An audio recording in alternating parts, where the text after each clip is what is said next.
บ่เห็นเจ้าของวันเกิดน้องเมย์ปะไห้ก้อนบันเค้กคนนะมันแพงมึงอย่างเงี้ยเขาก็อยู่ดีก้อนเลยแล้วมันจะเก็บได้เนี่ยเมื่อปักสัตว์ได้คนเมื่อได้เอาไปยั่วซะก่อนเอาไปยั่วก่อน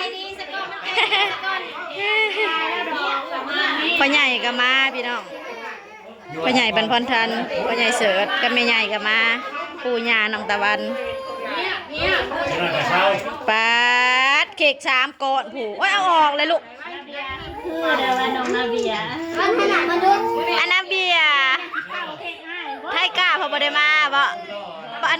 ปันกันเป่าโลเล่นนี่แน่ห้องเพลงบัดนี้ลูกห้องเพลงก่อนลูกผู้พ่อเพิ่นเย้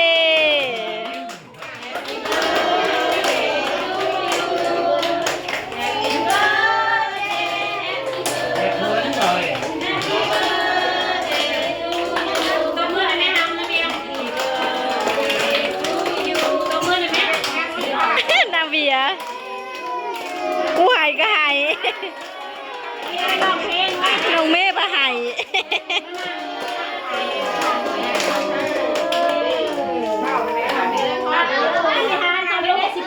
โอ้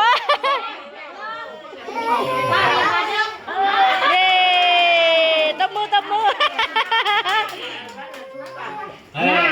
เย้นี่จะกูอยากเป่าน้ำตัดบัตรนี่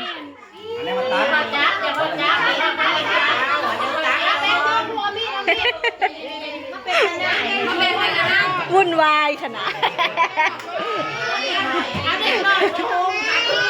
โดยพันลมนะบอลนับมาพี่ฮอน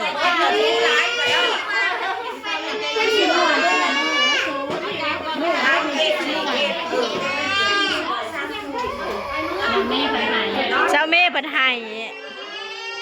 โดยลูกจ้าจะให้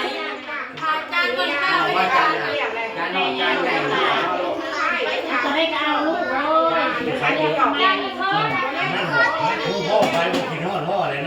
คนได้ให้จะกองวันเกิด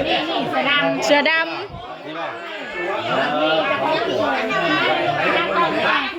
สบายดีป้าลุงไงลูก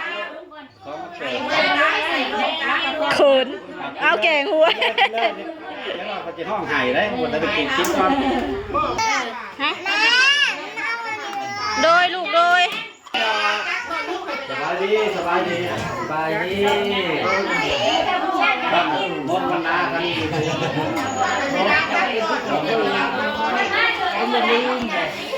ฮะ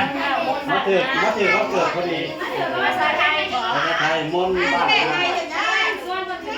มันเป็นงานเหรอคนกันเองแต่คนกันเองคนพี่น้องกัน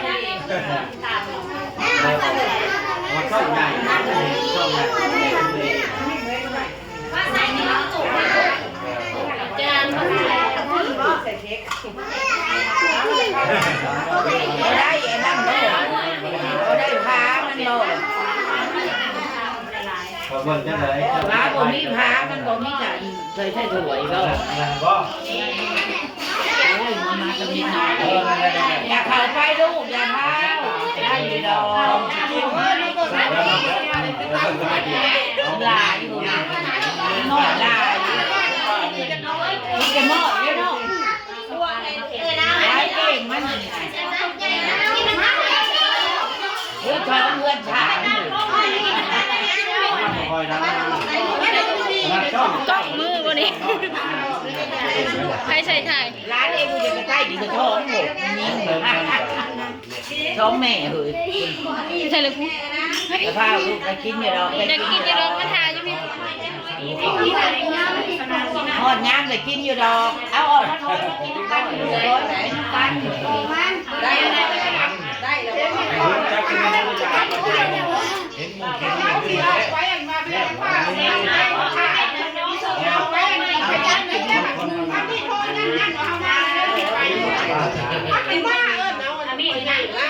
ชูจะกินเบิร์ดบ่ลาย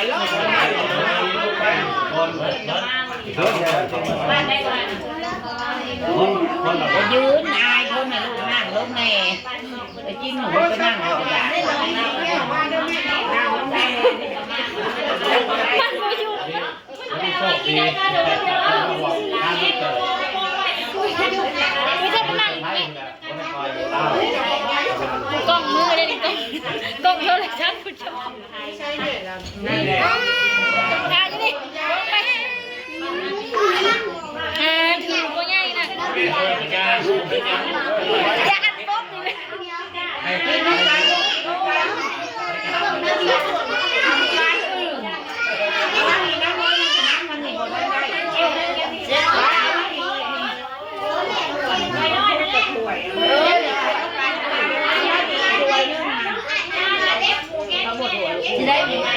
แต่รุ่นคอยเรียกว่าอยู่วัดประจำทุกวันที่เราเกิดเนาะบอกเคยจะเกลือแต่ไอ้หนุ่มคนที่แต่ที่เก้าเขาไม่เรียกด้วยโอ้ยเขาเรียกเกิดเก้าของวัดนั่นเกิดน้อยไว้อยู่นี่รวยนั้นแล้วได้เขาลูกนอกขยันอะไรเอามาได้แล้วเอามาเนี่ยเขาได้กันอันนี้ได้ขนมวัดกระดองไม่ลูกเอามาอีกน้ำนี่ไหนได้นี่นะ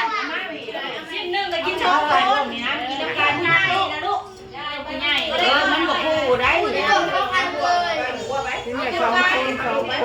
นั่งอยู่ลูกนั่งอยู่นั่งมานั่งให้ลูกคนนั่งกินคนรอวันนั้นอันว่าเอาบ้านมีนั่งคู่กันมาเลยแม่ตะวันเลยว่าจะยิงแต่แม่ นั่งเหนียวหัวได้นั่งปากกาลูกเอาลูกนั่งกันนะร้ายกับคู่กันได้เนาะนั่งกันหันแล้วนั่งกันมีไหนนั่งนั้นมากินกันลูกหลานนั่นมากินกับอีหลีนี่มากินกับน้องนี่ กินน้ำนองลูกออกไปลูกหลานได้เลยนั่งกันลูกกินน้ำกันมันน้อยเลยได้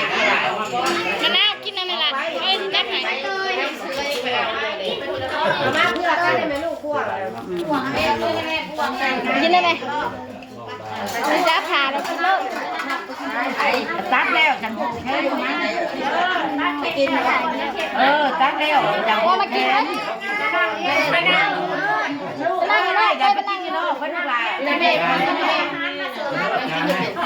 ถ้าชิลาวันเกิดว่าคนนี้เล็กน้อยหรือว่าวันเกิด ลีนมาพี่ วันพอมันก็ต้องใหญ่เนาะเดี๋ยวเกิดที่นี่เล็กน้อยไปกินน้ำกัน วันเกิด ไก่ผูกไข่เนาะไก่เอาไก่ค่อยไป อะไรครับมันกี่คนทั้งหลาย ยังยีปีด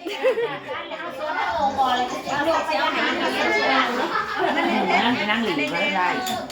เอามามันเลยข่าวบัดนี้พี่น้องกินข่าวสามัคคี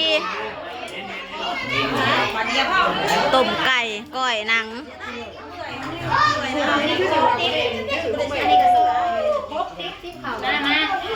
ผูกแขนโอ้ได้เงินจะเต็มขัน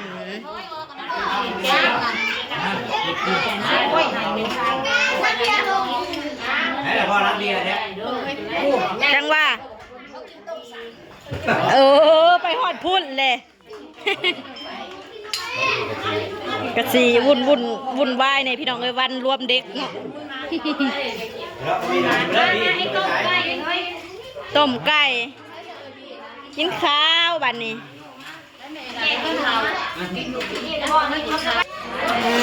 กินข้าวต้มไก่มาทางคิ้วมาแล้วแต่เอากินข้าวน้ำกันเลยพ่อกินข้าวเจ้านะกินข้าวปุ๊บคือสิถอยออกกินก่อนกินก่อน